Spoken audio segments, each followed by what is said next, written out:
Winter driving can be challenging for even the most experienced drivers. And for Tesla owners, you have an added stress of range anxiety, optimizing your cabin, and just generally driving in the winter with regenerative braking. In this video, I'm going to break down everything you need to know about winter driving on a Tesla, some of the tips and tricks, anywhere from charging to driving to vehicle settings to winter accessories. This video is going to be the ultimate winter driving video for your Tesla. If you're new here, welcome. My name is Shiva Sapkar. I'm an engineer. I make quality Tesla content covering a wide range of Tesla topics, bring you latest and greatest tech in Tesla, show you detailed step-by-step installation guide, provide huge discount code, and make helpful videos for Tesla owners. If you like what you see here today, please give our video a thumbs up, subscribe to the channel, turn on the notification, and let's continue. The very first and the most important tip anybody could give you on winter driving on a Tesla is to keep the car plugged in when not in use. So just making it a habit of plugging it in when you come home and just leave it plugged in. Not because you may be running out of range, but because it is great for your battery and you're gonna maximize the range in the winter time. When you plugged in your Tesla, it actually uses the energy that it is getting from the grid through this charger to maintain your battery temperature instead of using the stored energy within the battery. So let's say you came home and just left your car overnight unplugged, then it is going to use that battery, the stored range that you had, to condition the battery to make sure that it doesn't fall below a certain threshold that Tesla has. That means when you wake up, you're gonna have significantly less range to drive because your battery already chewed up most of the range by just trying to keep the battery optimized at a certain temperature. Versus if you plug it in, not only you're gonna wake up with a full range in the morning, you're also, all the work that is needed to condition the battery is done through the grid power, not your actual battery. So it has multiple benefits if you just leave it plugged in. And not everybody has access to a home charger like this. Even if you have just access to a regular outlet, it is recommended you plug it in because Tesla can still use that regular outlet, 110 outlet, to condition your battery. And of course, if you have absolutely no access to home charger whatsoever, even that 110 outlet, then this tip does not apply to you. But keeping it plugged in at all times, not in use, is an excellent strategy to not only maintain your battery's health over time, but also get significant more range. Now, in addition to leaving your car plugged in, I would also recommend you take advantage of Tesla's precondition feature in the schedule menu, where you go and you can set a weekly, time, daily. Let's say if you go to work on a weekday from like 8 a.m., then you can set that. So what it does is you leave your car plugged in and you set a schedule. I'm gonna go to work at 8 a.m. So you set that. Then when you come at 8 a.m., your car is ready to go with a warm cabin, and also the Tesla's battery has already been preconditioned to give you the most optimized and efficient driving experience. So once you put your car into drive and you drive off, 100% of that stored energy on the Tesla's battery is used for driving. So here's the difference. This is when you do not precondition your car, do not set a scheduled departure, and do not plug it in, and you just go to your car, start driving. That means you gotta turn on your cabin heater because you gotta stay warm initially. You gotta also turn on the seat heaters, steering wheel heaters, and then Tesla is gonna then try to warm up your battery as well at the same time. Then Tesla gotta also use the energy to drive the car. So this is what the distribution of the profile looks like with battery heating, with cabin heating, with all of the other heating, and also driving at the same time. So you're gonna lose significant energy. The quickest way to defrost your car is by using the defrost menu on your mobile app. Without ever stepping outside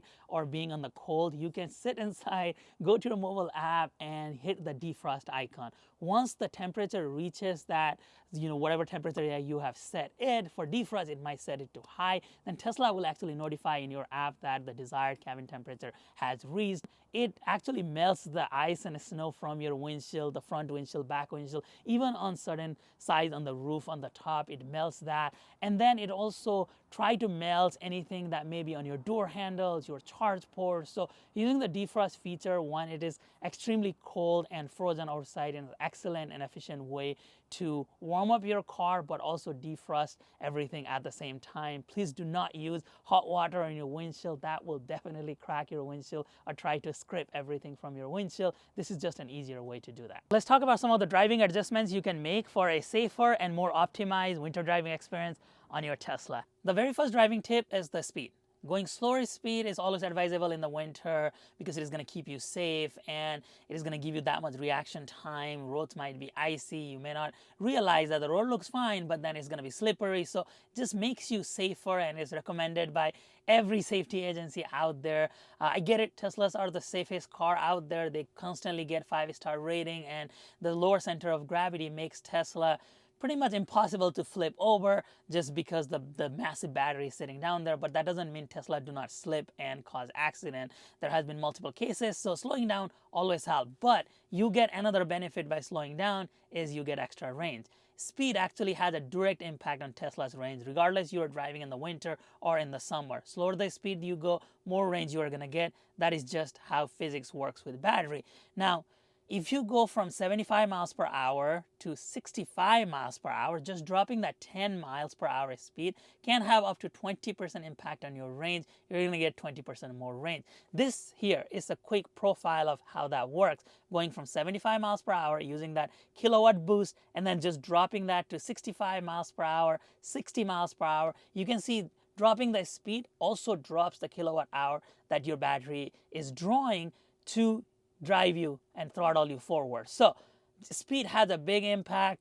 I'm not saying just go super slow at all time, but if you want to maximize in your range, going the speed limit or even lower than the speed limit might be in your best bet. And if you're ever worried and anxious that you may not get to a destination because the charger shows you're going to get there with 2%, then you can always slow down. That will give you guaranteed more range. Another setting I would change on driving is go to dynamics here and change the acceleration from standard to chill. Because right now on the standard acceleration, if I press on the accelerator, I just go. But on a chill acceleration, I'm pressing on the acceleration and it is gradually increasing the speed so that it lets me have more of a reaction time. And especially in the extreme winter condition, you might have black ice. Even though the road looks good, it might be slippery, skittish, and by setting the acceleration to chill, it just gives you a gradual, more controlled acceleration versus just giving you the instant torque. And if it's slippery, you're definitely going to drift. It may cause an accident. So having that gradual acceleration is more safer way to do it, and Tesla actually recommends you use the chill acceleration during the winter time. So while you're driving, one of the things that you can do to significantly reduce the battery consumption is to rely more on the seat heating and steering wheel heating. You can do that by going to the screen here and you can toggle the seat heating.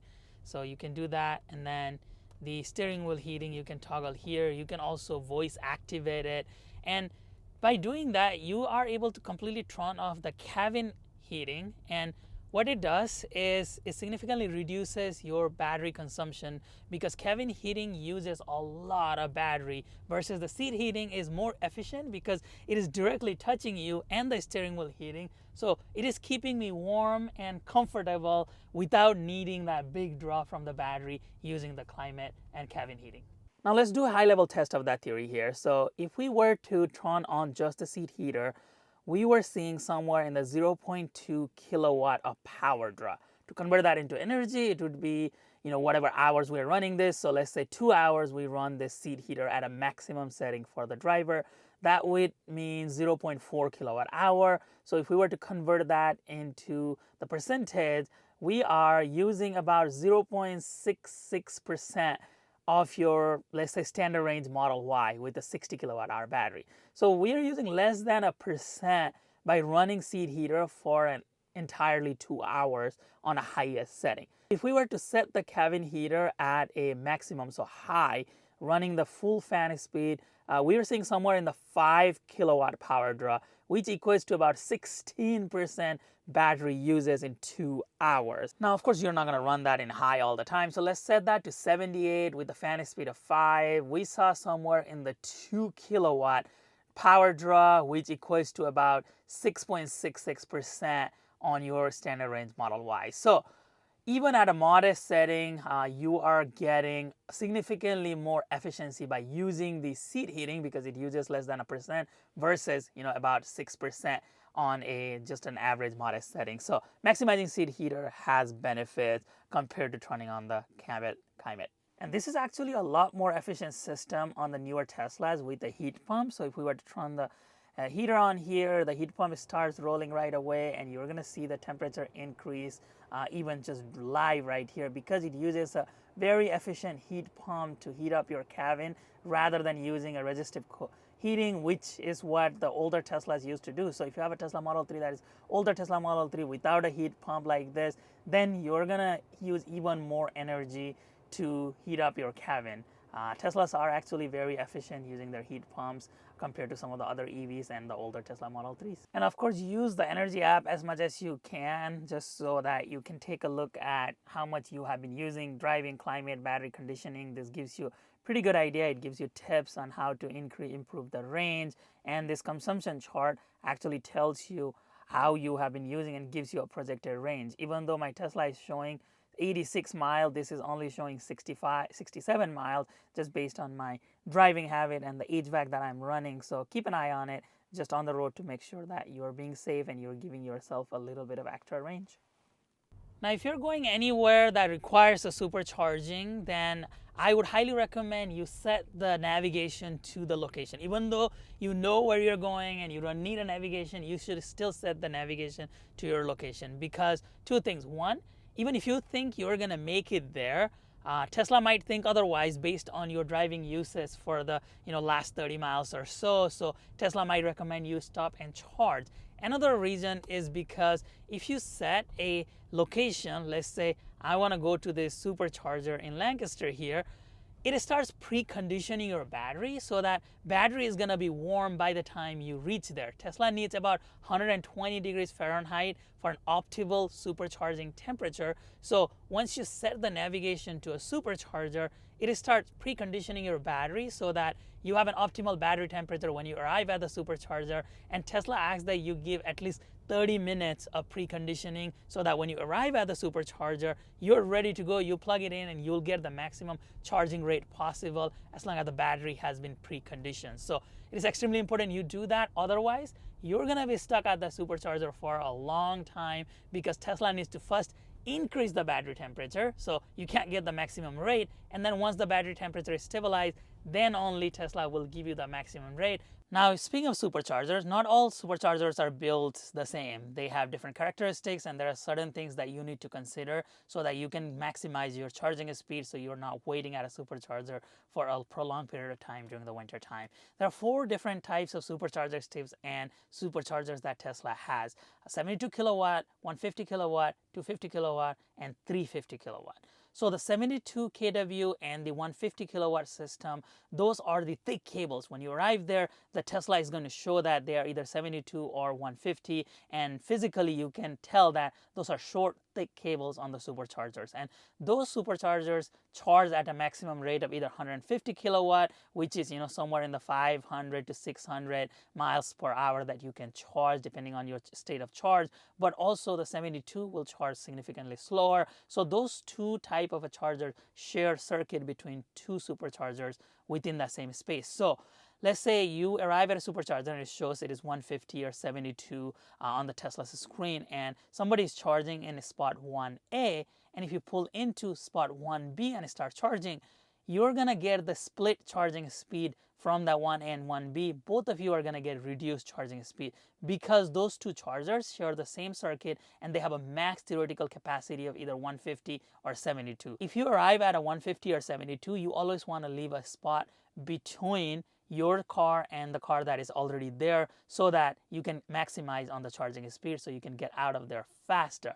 And not all of the chargers A and B are located consecutively, right? Sometimes there's 1A here, and then 2A, 3A, 4A, and then you go 1B, 2B, 3B, 4B.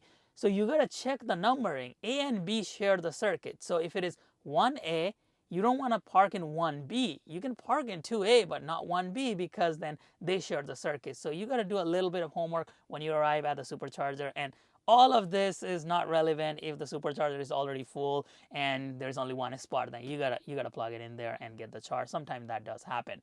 Now for the 250 kilowatt chargers, these are the thinner cable chargers. If you arrive at a supercharger location, your Tesla screen shows they are 250 kilowatt max. These are the chargers that can give you, 1,000 miles per hour of charging. They're really fast depending on the state of charge that you arrive at and how conditioned your battery is. But these are much, much faster than the 150 kilowatt system. So you can get out of there faster and you do not have to leave any spot between because they do not share the circuit. 250 kilowatt charger, if your screen says 250, each of those stalls are independent. They have a theoretical maximum of 250 on each of those stalls, and you do not share power at all. So if somebody is 1A, feel free to plug it into 1B, and you're not going to affect each other's charging rate. And finally, there are those 350 kilowatt chargers that just started popping out starting last year sometime, where these are bigger charging stalls, longer cable. You have a adapter where you can pull that CCS kit where you can charge other cars like Rivian. Those are bigger chargers and they do not share circuit either, but we have yet to see those faster speeds. I have a 2024 Model 3 Highland. I took it on one of those 350 and I could only get 250 max. So I'm assuming Tesla hasn't unlocked those for all cars and maybe they will never do that. And maybe that is just meant for Cybertruck or the Semi. But those chargers do exist and as I said, they do not share the circuits. Now, if you ever get stuck in the snow and your wheels are just freely moving around and you're not getting anywhere, then you can turn on something called slip start. Go to dynamics menu, toggle the slip start. What it does is it allows you to evenly control the wheels of your Tesla and it will help you get out from being stuck. I have done that so many times in Colorado where I had a steep driveway and my Tesla would just get stuck, it wouldn't come out. So I always use the slip start feature to get me more traction and make it through the hill. So you can try that if you ever get stuck. Don't panic, turn on the slip start and give it a try. Next on the driving tips is regenerative braking. Regenerative braking is extremely powerful and useful on a Tesla where if you let go of your acceleration, the car slows down, come to a stop and gives you this huge boost in range. You can see that where the car actually charges while you're driving. So that's an extremely powerful tool and useful tool on a Tesla to give you more range.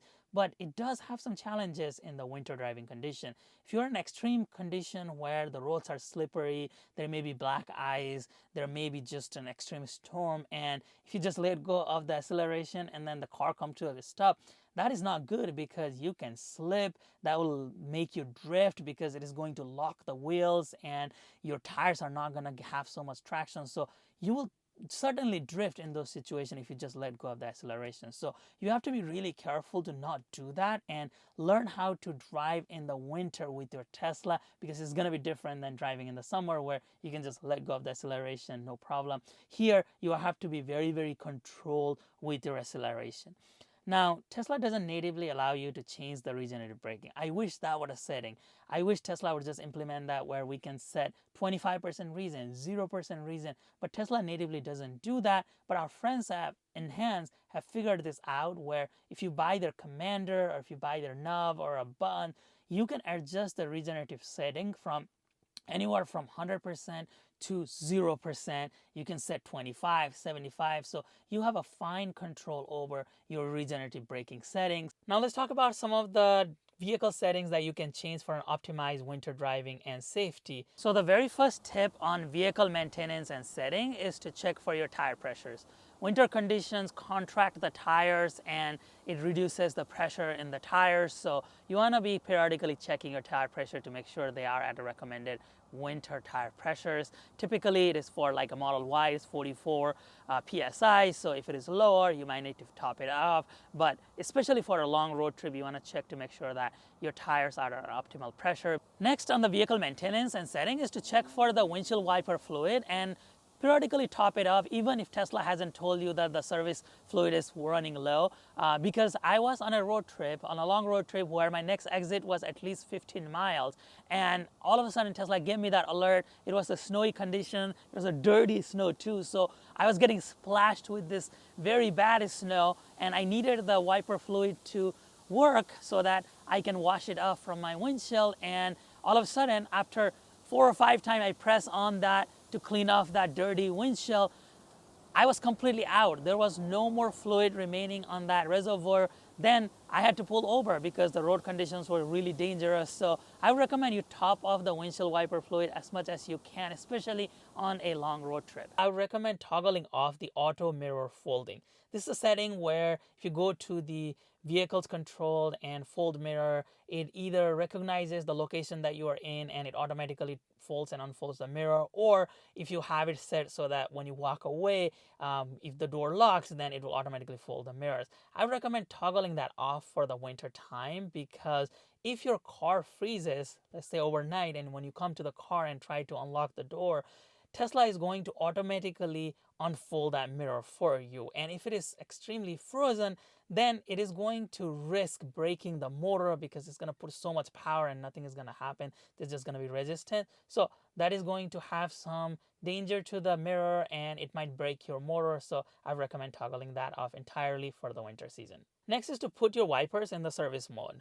Tesla has this neat feature where it allows you to do that by going to the service menu and hitting the service mode for your wipers. What it does is it sets the wiper at an angle, slightly elevated and raised, so that it is not going to get stuck with the bottom part of your windshield by the front area, and that allows you for a better cleaning and defrosting of your windshield, but also it prevents the wipers from, again, getting stuck, and when the car tries to use the wiper, it is going to break the wiper motor. So it just helps you and protects you for safety. I recommend putting the wiper on the service mode if you know there is a storm coming or if you are anticipating a colder weather. Next are the frozen door handles. You come outside to your car only to find out that when you press on the door handle, it doesn't open because it is completely frozen shut. You can defrost your car and then see if that works. If it doesn't work, you can tap lightly on one of the edges of the door handle and break off any ice. That sometimes helps and it will open. But if nothing is working, what you can do is go to your Tesla app and press on the top control. If you don't have a door unlatch on the top, you can press and hold on the top, one of the top controls, and then it will open up the whole menu of the controls where you can press on door unlatch. What this does is Tesla automatically unlatches the front door for you. So once the driver's seat door opens, then you're going to go in without needing to toggle that door unlatch. Now, if your car is plugged in and if you press this button here, or even in a supercharger, if this is completely stuck, that this wouldn't come out no matter what you do because it is not unlocking it. Make sure that you're connected to the car, try from your app, defrost your car, and if nothing works, this is how you can manually release the little latch that locks here by using your trunk. And this depends on the type of Tesla model that you got. This is a 2024 Model 3 Highland, and this has the unlatch right here. So this is a manual unlatch. You can pull on this to manually unlock this charge port and latch it. If you have a Model Y, there is going to be a little hole here. You can feel this string. It's a strap. For Model S, I believe there is some kind of a button like a latch here so that you can hold on to. So it just depends on your model. Check your owner's manual, but that's what you do. You just pull here and then it will actually unlock that for you. Now, as you can see, there is red in there after I pull the cord and the charge port has been unlatched. Tesla does say to not actively push this and the unlatch at the same time. You may get electrocuted outside, so make sure you're not touching this while you unlatch manually from inside. Next on the vehicle setting is the Sentry mode. It's a great feature. It keeps you safe, but at the same time, it costs you a lot of range because it keeps the car active at all times, so it's monitoring the surrounding. And for winter time, as I said, we're trying to maximize the range. That is something that I toggle off periodically in the winter, especially if I know that I'm just going to be at home. If the car is just parked at my garage, I'm not going to need the Sentry mode on, or in my driveway, or if I work or in a favorite location. You can toggle that off as soon as you park, or just leave it off on the settings. You can go because, as I say, it uses a lot of energy. And if it is going to be full snow and the car is going to be covered with the snow, none of the cameras are going to be able to see anything through the Sentry mode, but Tesla will keep your car active and it will drain your energy even though it can't see anything. So that is something that, depending on the location, some location you may just need to turn on the Sentry mode, but that will save you significant amount of range if you just toggle the Sentry mode off. Next, let's talk about some of the winter accessories that you can get for your Tesla. So the very first accessory, of course, is this TeslaLogic app that I've been showing you in this video, where it shows motor power, all of this stuff. but this is the one that we have showed you, the power battery distribution. You can see this live. You can also do some track mode. You can get the car information. It shows the car, it shows the battery, it shows the energy. You can get all of this information directly in your view by using this app. It is a little module that installs on the front OBD, super easy to install, and this actually shows you autopilot warnings, the nags. It shows you live blind spot detection system. So if there's a car in your blind spot, there's going to be yellow on the side. If you start flashing, it will turn red. If there's no car, it will show green, and it's just all kinds of awesome car stats. You can also use this as HUD. So very, very highly recommended accessory if you want something directly in front of you that acts as a instrument cluster display, but also gives you valuable insight into your driving and climate and what you're using, especially in the wintertime. I would, of course, invest on some quality floor mats in this situation for the winter, because you don't want all of this gunk and everything that you came out to go into your actual carpet. So all-weather floor mats, we have reviewed a lot in the channel. I'm going to link a few down below.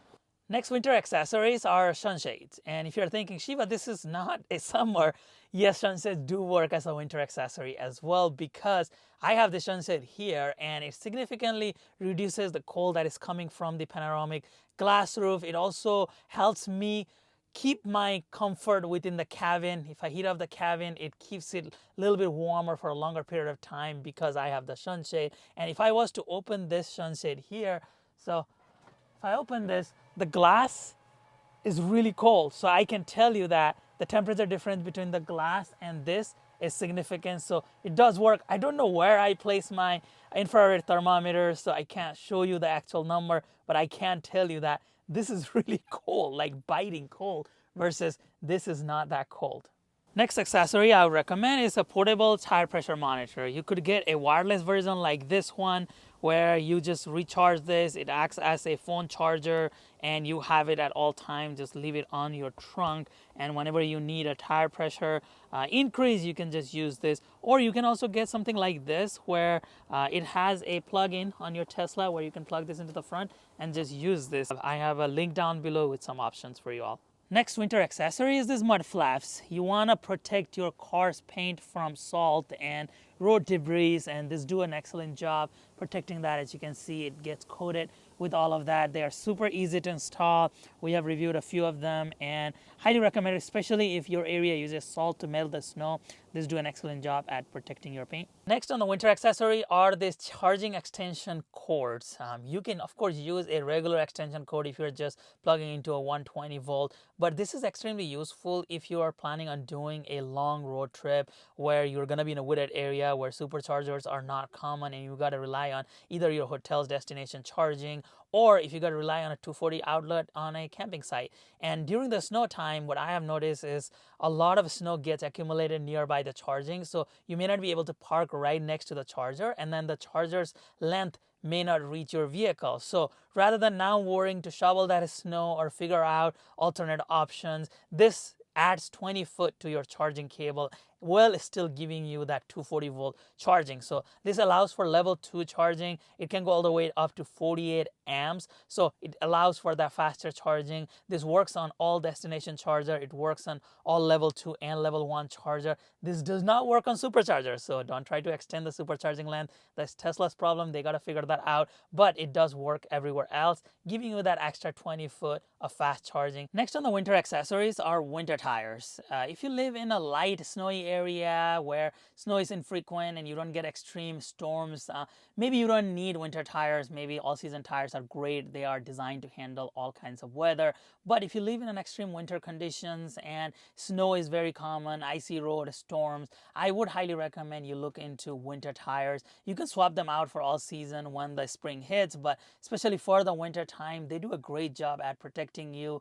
We got ours from Hankook. Those are the Ion iSafe EV specific tires. They made those winter tires specifically for EV because they keep in mind all the regenerative braking and everything that the EV does, and then they build the tires according to that characteristics, where it bites into the snow, they have crevices, and they're made from the material that is good for the snow. It doesn't get hardened. It still stays somewhat flexible. The vendor we got it from was T-Sport line. We got the wheels and the tire combo, and I'm going to put a link down below showing you the review of those winter tires. They did an excellent job last winter on our Model 3. It was a rear-wheel drive car, and it did great. So I would recommend winter tires if you live in an extreme winter condition, as I said, because they are designed to give you better performance, better traction in the winter time. Next, you can weatherproof your Tesla by adding some of the weather stripping all around your trunk and the door, so that you will get a quieter cabin, but also it keeps all the warmth inside and don't let any cold air come through.